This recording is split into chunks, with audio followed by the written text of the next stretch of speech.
दोस्त नमस्कार। Chennai versus Hyderabad match में अगर प्रॉफिट बनाना चाहते हो स्मॉल लीग के अंदर तो भाई इस वीडियो को कंप्लीट बहुत जरूर कर लेना, क्योंकि ये वीडियो आपको काफी ज्यादा बेनिफिट देने वाला है। स्मॉल लीग के अंदर किस प्रकार से कॉम्बिनेशन आपको सेट करना है, क्योंकि 2 मेंबर खेलते हैं कुछ यूजर, 3 मेंबर 4 मेंबर भी खेलते हैं, तो उनके अंदर आपको कॉम्बिनेशन किस प्रकार से बनाना है ये चीज आपको समझना बहुत ही जरूरी रहने वाला है। इसके अलावा आपने फिक्स प्लेयर कौन से रखने हैं, यानी कि फिक्स प्लेयर कितने रखने चाहिए जो कि आपको स्मॉल लीग के अंदर इंपॉर्टेंट रहने वाले हैं, अच्छे खासे पॉइंट दिला सकते हैं। उन प्लेयर को आपको फिक्स प्लेयर रख के चलना है, क्योंकि आप 2 मेंबर खेल रहे हो या 3 मेंबर खेल रहे हो या 4 मेंबर खेल रहे हो, 6 से 7 प्लेयर आपके ऐसे होने चाहिए जो फिक्स रहने चाहिए, उनके अंदर आपको चेंजेस नहीं करने। 3 से 4 प्लेयर ही ऐसे हैं जो कि आपको रोटेट करने according to toss, according to condition, वो ही आपको हेल्प करेंगे स्मॉल लीग क्रैक करने में। ठीक है, इसके अलावा कैप्टन वाइस कैप्टन कौन सी बेस्ट चॉइस रहने वाली है उसके बारे में बात करेंगे। सबसे पहले बता दूं, चेन्नई का होम ग्राउंड रहने वाला है, यहाँ पर आपको आमतौर पर स्पिन देखने को मिलती है। ग्राउंड की बात करें तो ग्राउंड आपको अच्छा खासा बड़ा ग्राउंड देखने को मिलता है, छोटा ग्राउंड नहीं रहता दोस्तों, विकेट आपको देखने को मिलता है। तो यहाँ पर आपको काफी ज्यादा ड्राइनेस देखने को मिलती है, तो कहीं ना कहीं यहाँ पर कैचिंग पोजीशन पे आपको काफी ज्यादा विकेट गिरने को मिलती है। लेफ्ट हैंडर होता है तो इस साइड में आपको देखने को मिल जाती है, तो कहीं ना कहीं यहाँ पर गेम चेंजर स्पिनर काफी ज्यादा रहते हैं, इस चीज को समझ लीजिएगा। विकेट कीपिंग सेक्शन में आपके पास 3 बंदे देखने को मिलेंगे, डेवन कॉन में एमएस सर देखने को मिलेंगे, हेनरी क्लासेन देखने को मिलेंगे। इन तीनों में से तीनों ही खेलने वाले हैं, लेकिन अपने के स्मॉल लीग के अंदर इंपॉर्टेंट कौन सा रहने वाला है, तो डेवन कॉनवे सबसे बेस्ट चॉइस रहने वाला है। स्मॉल लीग के अंदर टॉप ऑर्डर में खेलेगा, यानी कि ओपन करेगा। हेनरी क्लासेन को पिक कर सकता हूं दोस्तों। रीजन क्या है नहीं पिक करने का, उसका मेन रीजन दोस्तों चेन्नई के मैदान पे ये मुकाबला खेला जा रहा है। कहीं ना कहीं स्पिनर है वो हेनरी क्लासेन को थोड़ा सा तंग कर सकते हैं, और स्मॉल लीग के अंदर आपके लिए रिस्की चॉइस बन सकता है, इसलिए स्मॉल लीग में अवॉइड करना, ग्रैंड लीग में रोटेट कर सकते हो। बैटिंग सेक्शन जो फिक्स प्लेयर है ऋतुराज गायकवाड़ रहने वाला है, यहाँ से देखोगे तो एक प्लेयर रहने वाला Ajinkya Rahane, 2 player batting section से फिक्स रहने वाले। ऑलराउंडर सेक्शन से रविंद्र जडेजा फिक्स रखना है, क्योंकि 4 ओवर की गेंदबाजी प्लस में बैटिंग आती है, 6 नंबर 7 नंबर तक बैटिंग आती है, तो बैटिंग से इतनी उम्मीद नहीं करूंगा, लेकिन गेंदबाजी कंप्लीट डालेंगे, प्लस में फील्डिंग से काफी अच्छे पॉइंट देंगे। मैंने आपको बताया ना, लॉन्ग ऑन लोको के ऊपर आपको कैचिंग पोजीशन के ऊपर खड़ा होता मिलता है रविंद्र जडेजा, वहां पर आपको अच्छे खासे पॉइंट भी दिलाता है कैचिंग से, प्लस में रनआउट भी मार देता है एक आध, तो कहीं ना कहीं आपके लिए इंपॉर्टेंट बन जाएगा। मोनली इंपॉर्टेंट चॉइस रहेगा। गेंदबाजी इस मैच में हाईली चांसेस से ज्यादा कर सकता है, आप मान सकते हो 2 ओवर तो मिनिमम डाल ही देगा, क्योंकि स्पिन फ्रेंडली जब भी विकेट मिलता है वहां पर मोइन अली 100% गेंदबाजी करता है, लेफ्ट हैंडर हो या राइट हैंडर हो, दोनों को डालता है। एमएस सर काफी ज्यादा भरोसा दिखाते हैं इनके ऊपर। इसके अलावा माकरम को रखना चाहूंगा, हालांकि मैं नहीं कहूंगा कि गेंदबाजी करेंगे। वाशिंगटन सुंदर अगर प्लेइंग लेयर में खेलेंगे तो ये गेंदबाजी करने के चांसेस थोड़े से कम हो जाते हैं। अगर वाशिंगटन सुंदर नहीं खेलेंगे तो 100% गेंदबाजी माकरम करने वाला है, लेकिन इस मैच के अंदर वाशिंगटन सुंदर की भूमिका थोड़ी सी बढ़ने वाले दोस्तों। ऐसा मैं क्यों बोल रहा हूं वो भी मैं आपको समझाने वाला हूं। देखो, मार्को यानसन फिक्स प्लेयर रखना चाहूंगा फर्स्ट इनिंग के अंदर, स्पेशली फर्स्ट इनिंग के अंदर मस्ट चॉइस रहेगा। लेकिन अगर आप 2 मेंबर 3 मेंबर खेल रहे हो तो इसको फिक्स प्लेयर रख लेना। 4 मेंबर खेल रहे हो तो मार्को यानसन को ड्रॉप करने का रिस्क ले सकते हो, ध्यान रखना, ठीक है। अगर आप ऐसे एप्लीकेशन पे खेल रहे हो जहां पर आप 5 ऑलराउंडर को पिक कर सकते हो, तो वहां से आपको वाशिंगटन सुंदर भी आपके पास एक डिफरेंशियल चॉइस बन जाएगा। इसको स्मॉल लीग में मस्ट रखना चाहूंगा, क्योंकि सामने देखोगे तो चेन्नई की साइड से आपको कॉनवे लेफ्टी देखेंगे, मोइन अली लेफ्टी दिखेंगे, रविंद्र जडेजा लेफ्टी दिखेंगे, प्लस में आपको दिखेंगे Shivam Dube left hander batsman. तो टॉप 4 में आपको 4 बैट्समैन लेफ्ट हैंडर देखने को मिल जाते हैं, तो कहीं ना कहीं वाशिंगटन सुंदर की भूमिका बढ़ जाती है। वाशिंगटन सुंदर के ओवर पावर प्ले में या फिर मिडल में खत्म हो जाते हैं, तो माकरम भी 1 से 2 ओवर की गेंदबाजी कर सकता है। ये चीज को समझने की ट्राई करना। अगर आप ऐसे एप्लीकेशन पे खेल रहे हो जहां पर केवल 4 ही ऑलराउंडर ले सकते हो, जैसे कि 3 बैट्समैन फिक्स होता है, 3 बॉलर फिक्स होता है, उस कंडीशन में क्या करना, मार्को यानसन और सुंदर में से किसी एक को पिक करना है आपको। तो वही कहूंगा, 3 मेंबर और 2 मेंबर खेल रहे हो तो कहीं ना कहीं मार्को यानसन आपके लिए सेफ ऑप्शन रहेगा दोनों ही इनिंग में। लेकिन 4 मेंबर का अगर आप कॉन्टेस्ट खेल रहे हो, ध्यान से सुनना, 4 मेंबर का अगर आप कॉन्टेस्ट खेल रहे हो तो वाशिंगटन सुंदर के साथ चले जाना, स्पेशली सेकंड बॉलिंग करते। अगर फर्स्ट बॉलिंग करे तो मार्को यानसन ही सेफ ऑप्शन रहेगा, 3 मेंबर में भी, 4 मेंबर में भी, 2 मेंबर में भी, क्योंकि फर्स्ट बॉलिंग में डेथ में आएगा, मिडल में आता है और वेरिएशन काफी अच्छा करता है, लंबी हाइट का प्लेयर है, कहीं ना कहीं आपको विकेट निकाल के दे सकता है। लेकिन सेकंड बॉलिंग करता है, हैदराबाद की टीम सेकंड बॉलिंग करती है, तो स्पिनर पे भरोसा दिखाना, वाशिंगटन सुंदर आपके लिए स्पेशल प्लेयर बन सकता है ओनली 4 मेंबर के लिए। अगर आप ऐसे ऐप पे खेल रहे हो जहां पर 5 ऑलराउंडर ले सकते हो, तो आप 2 मेंबर 3 मेंबर में भी इसको लेके जा सकते हो वाशिंगटन सुंदर को, ठीक है। ये बात क्लियर हो गई। इसके अलावा देखो, बॉलिंग सेक्शन पे आते हैं। सबसे पहले देखो, महेश तीक्ष्णा अपनी ही बॉलिंग पे कैच ड्रॉप कर रहे हैं, वैसा फॉर्म में अभी तक ये बंदा दिखा नहीं।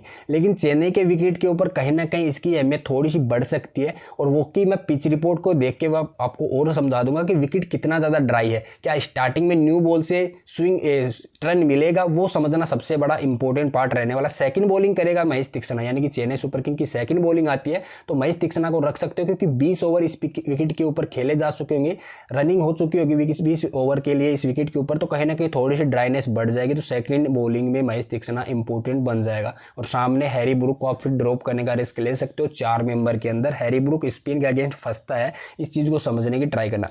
यहाँ से देखो, जो फिक्स प्लेयर की बात करूँ तो तुषार देशपांडे एक फिक्स प्लेयर रखना चाहूँगा, क्योंकि चेन्नई के साइड से मैन गेंदबाज दीपक चाहर के इंजर्ड होने के बाद में मैन गेंदबाज का जिम्मेदारी इसी के ऊपर है, तेज गेंदबाजी डिपार्टमेंट में। तो कहीं ना कहीं तुषार देशपांडे लास्ट मैच के अंदर भी इसके भाई के कैचेज ड्रॉप हुए थे, दो कैचेज ड्रॉप हुए थे, एमएस से भी निकला था, प्लस में एक कैच और भी निकला था, फिर भी 3 विकेट लेके गया था ये बंदा। तो कहीं ना कहीं कॉन्फिडेंस आया है इस बंदे के अंदर फिर से, तो इस बंदे को मैं बैक करना चाहूंगा। ठीक है, इसके अलावा देखो यहाँ से आपके पास भुवी का ऑप्शन रहता है, नटराजन का ऑप्शन रहता है। जो भी फर्स्ट बॉलिंग करेगी हैदराबाद की टीम, उस कंडीशन में नटराजन को बैक करना चाहूंगा। डेथ में कहीं ना कहीं आपको अच्छी खासी भूमिका निभा के दे सकता है, विकेट निकाल के दे सकता है। ओनली फर्स्ट बॉलिंग में रखना चाहूंगा, सेकंड बॉलिंग में मैं ड्रॉप करने का रिस्क ले सकता हूं। देखो ठीक है, इसके अलावा आपको क्या देखने को मिलेगा बैटिंग सेक्शन से। बैटिंग सेक्शन के अगर आप 2 मेंबर खेल रहे हो, 3 मेंबर खेल रहे हो, तो आप हैरी ब्रूक के साथ जा सकते हो। 4 मेंबर खेल रहे हो तो आप मयंक अग्रवाल और राहुल त्रिपाठी के साथ जाना, इतना ही सजेस्ट करूंगा। अभी के लिए राहुल त्रिपाठी को पिक कर रहा हूं, क्योंकि स्पिन अच्छा खेलते हैं।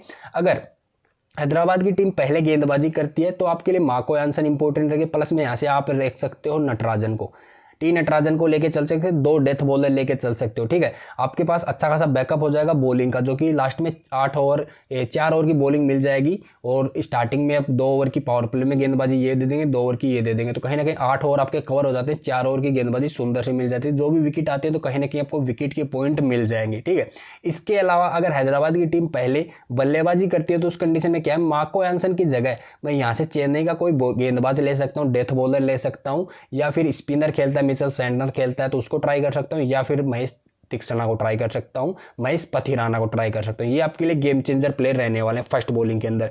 फिर यहाँ से एक प्लेयर बचता है तो उस प्लेयर को यहाँ से मयंक अग्रवाल ले सकते हो, हैरी ब्रूक ले सकते हो, वो आपकी चॉइस रहने वाली। अभी के लिए देखो, अभी के लिए मैं कंडीशन वही रख रहा हूँ कि हैदराबाद टीम की पहले गेंदबाजी आती है, तो उस कंडीशन में लास्ट प्लेयर बचता है, तो मैं यहाँ से थोड़ा सा चेन्नई के फेवर में रखना चाहते हो तो महेश तीक्ष्णा को रख लो, अगर हैदराबाद के फेवर में रखना चाहते हो नटराजन को रख लो। अभी के लिए मैं तीक्ष्णा को रख रहा हूँ, तीक्ष्णा को बैक किया हूँ। तो यहाँ से देखो, फर्स्ट बॉलिंग करेगी हैदराबाद की टीम, तो उस कंडीशन में मार्को यानसन इंपॉर्टेंट रहेगा। सुंदर को रखा हूं क्योंकि ऐसे एप्लीकेशन पे खेल रहे हो जहां पर 5 ऑलराउंडर रख सकते हो, तो सुंदर आपके लिए मस्ट पिक बन जाता है। अगर आप ऐसे एप्लीकेशन पे खेल रहे हो जहां पर केवल 3 बैट्समैन रखना जरूरी है, 3 बॉलर रखना जरूरी है, तो उस कंडीशन में 2 मेंबर और 3 मेंबर के कॉन्टेस्ट में वाशिंगटन सुंदर को निकालना, यहाँ से टी नटराजन को इंक्लूड कर लेना। ध्यान से समझना, टी नटराजन को लेके आ जाना 2 मेंबर और 3 मेंबर में।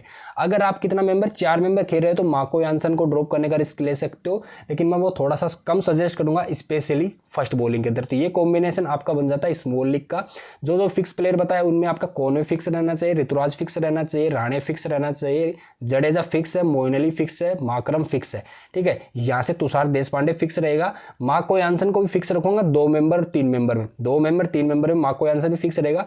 1 प्लेयर, 2 प्लेयर और 3 प्लेयर, ये 3 प्लेयर दोस्तों मैं टॉस के अकॉर्डिंग चेंज करने वाला हूं, पिच के अकॉर्डिंग चेंज करने वाला हूँ। फाइनल पिच रिपोर्ट रहेगी, तो टेलीग्राम पे मस्ट ज्वाइन कर लेना, वहां पर आपको सारे अपडेट मिल जाएंगे। इसके अलावा कैप्टन वाइस कैप्टन की बात करें तो रविंद्र जडेजा बेस्ट ऑप्शन रहेगा, स्पिन डालेगा, प्लस में बैटिंग आ सकती है भाई की, तो कहीं ना कहीं कैप्टन की बेस्ट चॉइस बन जाता है। वाइस कैप्टनसी की बात करें, मोइन अली, माकरम, इन दोनों में से वाइस कैप्टन जा सकते हो आप किसी के भी साथ में, क्योंकि बॉलिंग का बैकअप देने वाले हैं, 2 से 3 ओवर की गेंदबाजी करने वाले, तो इंपॉर्टेंट बन जाते हैं। हालांकि माकरम सबसे सेफ ऑप्शन रहेगा, क्योंकि 4 नंबर पे इनका बैटिंग ऑर्डर फिक्स रहने वाला है, तो 4 नंबर पे कहीं ना कहीं खेल सकता है। अगर ध्यान से समझना, अगर मिचेल सैंटनर आते हैं, मिचेल सैंटनर खेलते हैं महेश तीक्ष्णा की जगह, मेरे को हाईली चांसेस लग रहे हैं मिचेल सैंटनर के आने के, क्योंकि हैदराबाद की टीम में आपको राइट हैंडर ज़्यादा देखने को मिलने वाले हैं। मिचेल सैंटनर आते हैं तो कहीं ना कहीं मैं माकरम को भी वाइस कैप्टन पद से हटाने का रिस्क ले सकता हूं, क्योंकि लेफ्ट आर्म ऑर्थोडॉक्स स्पिनर के अगेंस्ट काफ़ी ज़्यादा फंसते हैं, तो सैंटनर और रविंद्र जडेजा काफ़ी ज़्यादा तंग कर सकते हैं। तो उस कंडीशन में मैं कॉनवे को वाइस कैप्टनसी दे सकता हूँ, ऋतुराज गायकवाड़ को वाइस कैप्टनसी दे सकता हूँ। ठीक है, ध्यान से समझना, क्योंकि दोनों ही अच्छा स्पिन खेल लेते हैं, स्पेशली ऋतुराज को वाइस कैप्टनसी दे सकता हूँ, ये स्पिन काफ़ी बेहतर खेलते हैं। आई होप आपको वीडियो काफ़ी ज़्यादा पसंद आएगा। पसंद आए तो लाइक जरूर कर देना, अपने दोस्तों के साथ शेयर जरूर कर देना, फेसबुक ग्रुप, व्हाट्सअप ग्रुप में भी शेयर मार देना यार, भाई को सपोर्ट जरूर दिखाइएगा।